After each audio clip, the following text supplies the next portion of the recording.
कथा सुन रहे हो, जितने फेसबुक और यूट्यूब पर सुन रहे हो, बहुत सावधानी से सुनना। 2 बार पशुपति व्रत कर लिए आपने, ये कर लिया आपने, प्रदोष कर लिया आपने, सोमवार कर लिया आपने, सारे अनुष्ठान कर लिए, बहुत सारे उपाय भी करे, तो महाराज बुधवार की प्रदोष पड़ती है तो शिव रजत भवन में निवास करते हैं। बुधवार की प्रदोष कामना की पूर्ति करते हैं। एक बात अपने जीवन में उतार कर रखिएगा, प्रदोष शिवरात्रि बन सके तुम्हारे पास में शिवालय हो या बेलपत्री का वृक्ष हो, वहां दीप दान अवश्य करना चाहिए। अब एक बात का स्मरण आपको रहे थोड़ा सा, अगर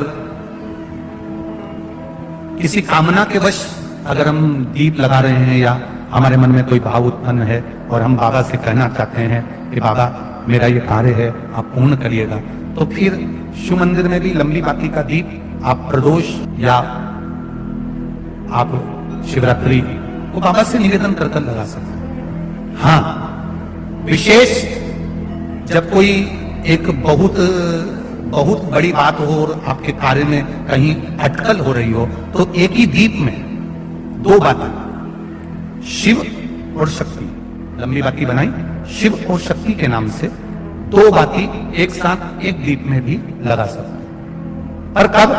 जब विशेष कोई आपका कार्य हो और वो अटक रहा हो, विशेष कोई कार्य और आप बाबा से प्रार्थना कर रहे हो, तो 2 बाती का भी प्रयोग आप कर सकते हो। प्रदोष के दिन यदि आपको कहीं से शमी पत्र मिल गया,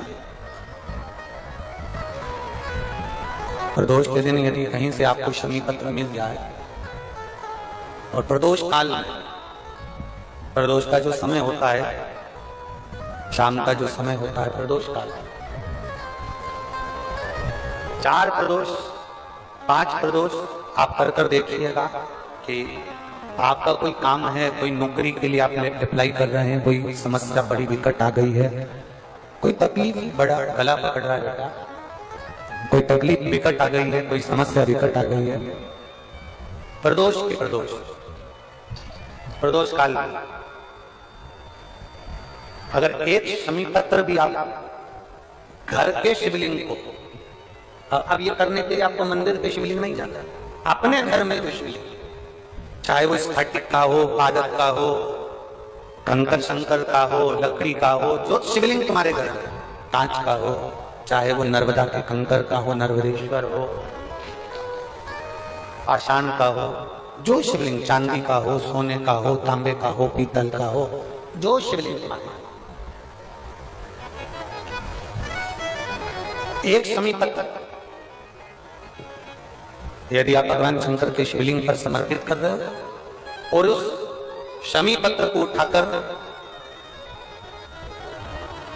रात्रि को 9:15 की जो एक मुहूर्त होता है, एक समय होता है, जिस समय पर हम अपने मन की बात भगवान शंकर को कहते हैं, पूर्व में भी इसका वर्णन हम कर चुके हैं कथाओं में,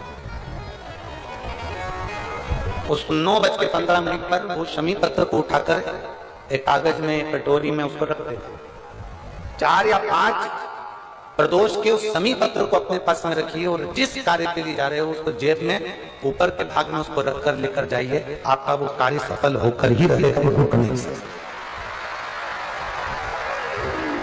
वो शमी पत्र में इतना बल होता है, प्रदोष का जो शमी पत्र होता है वो बड़ा बलवान होता है, बड़ा। प्रदोष के दिन हमने पहले भी कहा कि एक दीप लगाना या जल चढ़ाना या शंकर को धतूरा चढ़ाना या चावल का दाना चढ़ाना या बेलपत्र चढ़ाना वो खाली नहीं जाता है। तुम्हारा प्रदोष के दिन, प्रदोष काल में लगाया गया दीपक एक ना एक दिन तुम्हारे घर में भी प्रकाश जरूर करता है। थोड़ा ध्यान दीजिएगा। मान लो मेरे बेटा बेटी कहीं अप्लाई कर रहे हैं नौकरी के लिए या अन्य चीज के लिए, तो वो अगर बेलपत्री के मध्य पत्ती और ये 2 पत्ती है, इस पत्ती के बीच की जो जगह होती है वहां यदि पीला चंदन और एक चावल का दाना लेकर हरीश्वर महादेव का नाम लेकर शंकर के शिवलिंग पर प्रदोष के दिन अगर चढ़ा देते हैं, तो वो बेटा बेटी जिस एग्जाम को दे रहा होता है अच्छी मेहनत के साथ, लगन के साथ, तो निश्चित है वो उसमें सफलता पाता जरूर। हरीश्वर महादेव, एक बार बोलो कौन से महादेव? हरीश्वर महादेव। ध्यान करिए, सब जगह भटक लिए, सारी दुनिया में जाकर बोलिया है जगह जगह जाकर प्रार्थना कर ली, निवेदन कर लिया, तो भी तुम्हारा अगर कोई काम ना बने, तब एक काम जरूर करना, एक बेलपत्र, एक शमी पत्र, एक कनेर का फूल देवाधिदेव महादेव को प्रत्येक प्रदोष के दिन शिव जी को जल चढ़ाकर समर्पित करना प्रारंभ कर दो। 2 या 3 प्रदोष निकलेगी, मेरा देवाधिदेव महादेव तुम्हारी झोली खुशियों से भर दे निश्चित। एक बेलपत्र, एक शमी पत्र और एक कनेर का पुष्प भगवान शिव को प्रदोष बाबा देवाधिदेव महादेव को जल चढ़ा कर देना पड़ेगा। किसी भी प्रदोष, अगर बच्चों का विवाह नहीं होता है, शादी नहीं होती है, तो अपन लोग क्या करते हैं कि भाई एक बेलपत्री का जो पत्ता होता है, उस पत्ते के बीच वाली जो पत्ती होती है, उस पत्ती पर अपन केसर को घिसकर, केसर को घोलकर उस पत्ती पर अपन केसर का तिलक लगा देते हैं। और केसर का तिलक लगाकर जिसका विवाह नहीं होता, उसकी ये बीच वाली उंगली पर, ये बीच वाली पत्ती को अंगूठे से टच कर उसको रख देते हैं।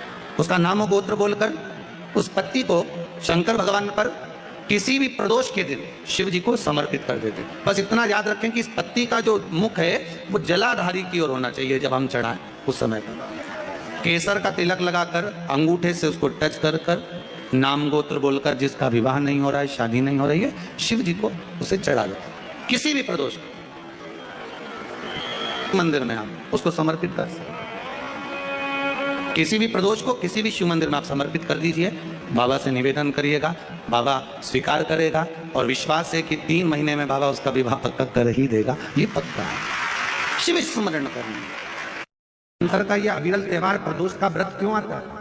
क्यों भगवान शंकर की आराधना प्रदोष के दिन करी जाती है? क्यों कभी सोमवार होम प्रदोष आ जाती है, कभी गुरुवार का प्रदोष आ जाता है, कभी शुक्रवार का प्रदोष आ जाता है, कभी कोई प्रदोष आ जाता है। ये प्रदोष का व्रत क्यों आता है?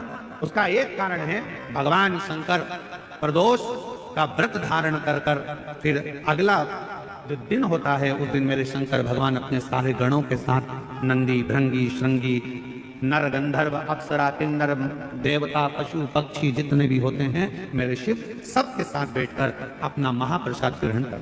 साथ बैठने पर हमारा क्लेश समाप्त हो गया। काम चालू करो भगवान शंकर की रात। 3 चीजें अपना लो। पहले नंबर पर शिव जी के मंदिर में 1 लोटा जल चढ़ाना। दूसरे नंबर पर अगर प्रदोष के दिन मंदिर में दिया लगा सकते हो तो ठीक है, नहीं तो एक कनेर का फूल पीला वाला, देखा है आप लोगों ने? जम के बोलो जरा, पीले कलर का कनेर का फूल एक प्रदोष के दिन, प्रदोष काल के समय पर अगर दीप लगा सको तो ठीक है, नहीं तो एक कनेर का फूल पीले कलर का शिव जी के अशोक सुंदरी का स्पर्श। अशोक सुंदरी वाली जगह मालूम है ना आप लोगों को? जलाधारी, ये चरण,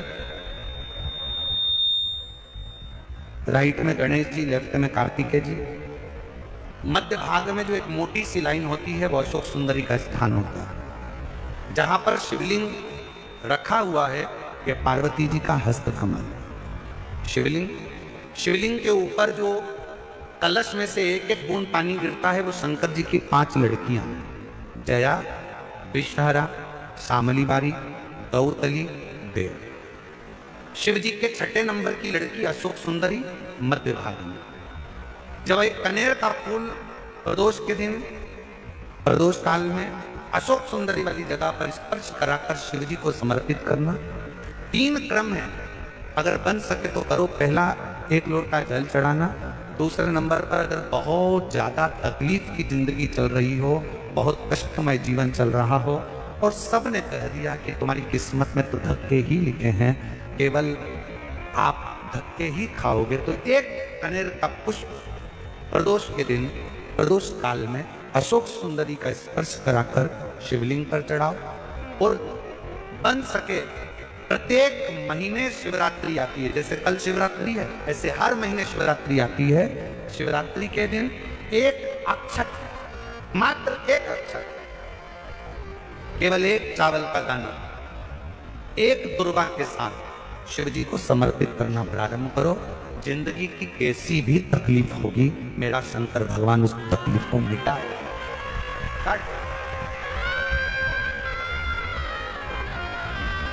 शिव की आराधना और दिल से बाबा को पुकारते रहो, श्री शिवा नमस्तु। श्री दिल से उसको विश्वास के साथ पुकारो।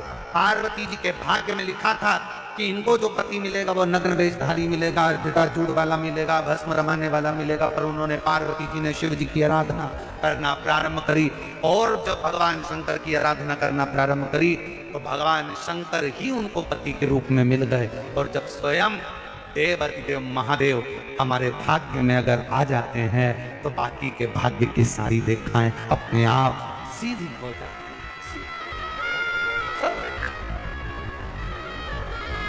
शिव को पुकारो,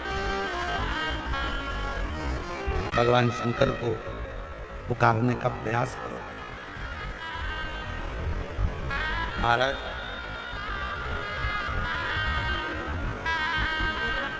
शिव महापुराण की कथा एक बड़ी सुंदर बात कहती है,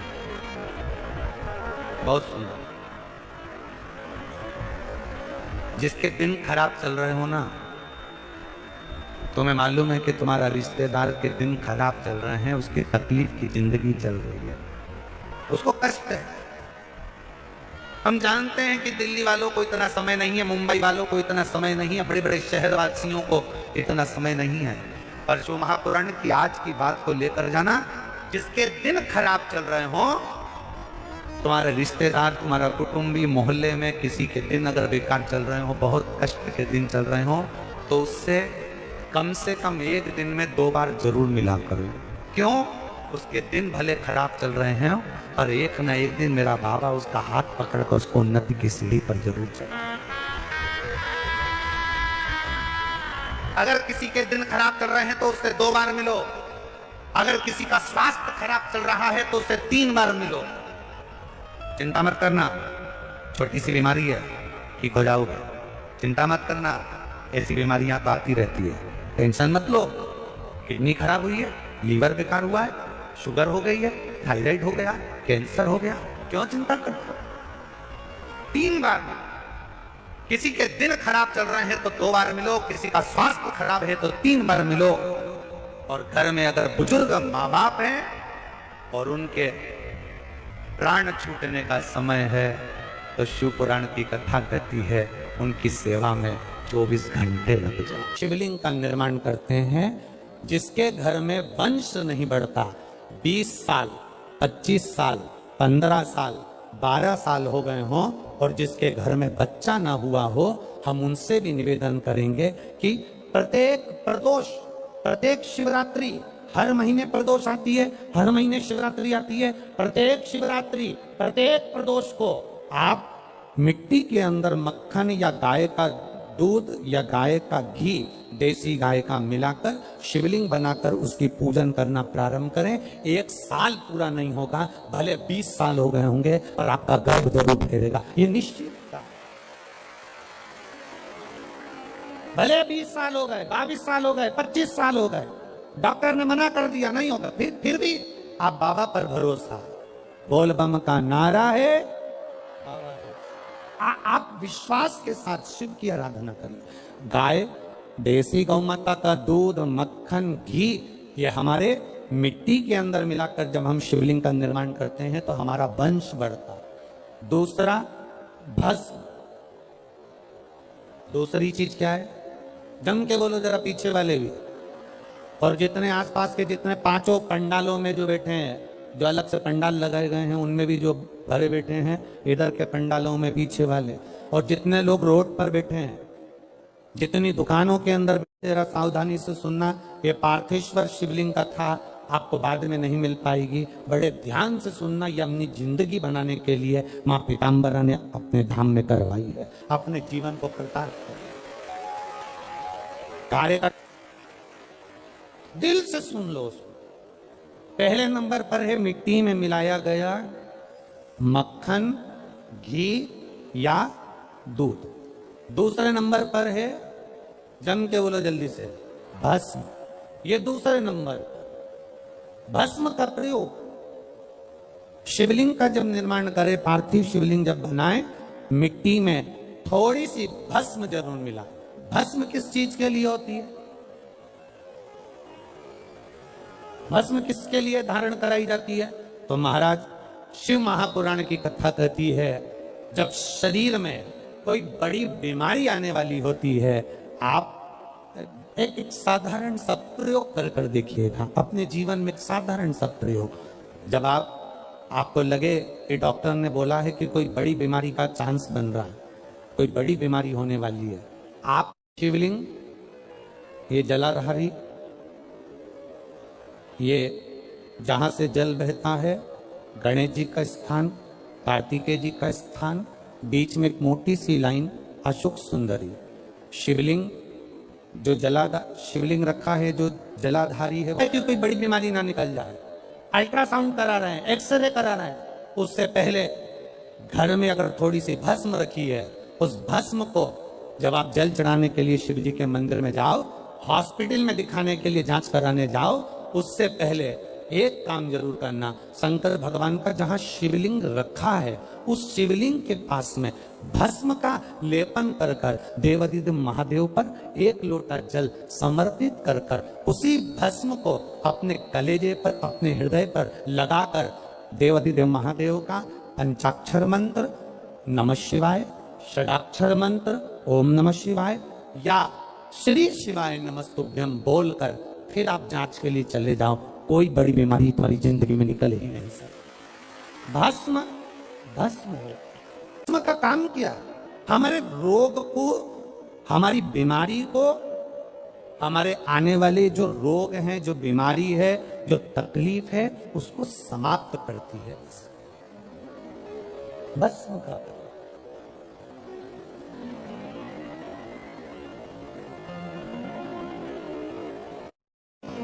शिवलिंग का निर्माण कर रहे हो, पार्थिव शिवलिंग का, उसमें थोड़ी सी भस्म हमारी बीमारी को हर लेती है, थोड़ी सी भस्म हमारी तकलीफ को हर लेती है।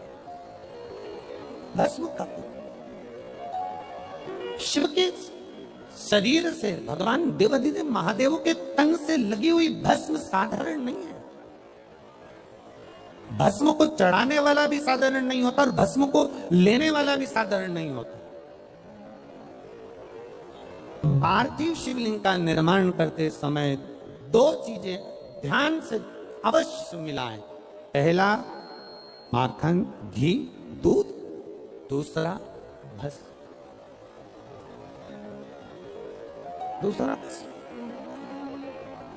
भस्म धारण भी करना चाहिए।